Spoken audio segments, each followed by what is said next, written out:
తెలంగాణలోని పరకాల ప్రాంతంలో వెలిసిన శ్రీ కుంకుమేశ్వర స్వామి ఆలయం భక్తులను ఆశ్చర్యానికి గురిచేసే దివ్య క్షేత్రంగా ప్రసిద్ధి పొందింది.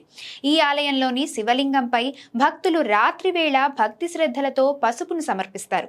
ఆశ్చర్యం ఏమిటంటే తెల్లవారేసరికి ఆ పసుపు కుంకుమ రంగులోకి మారుతుంది.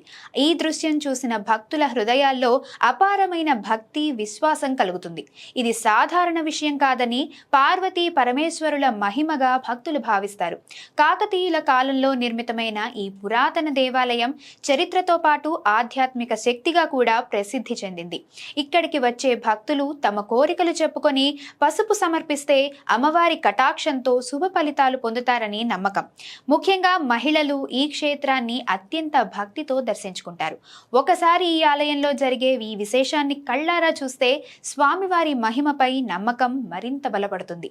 జీవితంలో శాంతి ఐశ్వర్యం కోరుకునేవారు తప్పక దర్శించాల్సిన పవిత్రమైన క్షేత్రాల్లో శ్రీ కుంకుమేశ్వర స్వామి ఆలయం కూడా ఒకటిగా నిలుస్తుంది.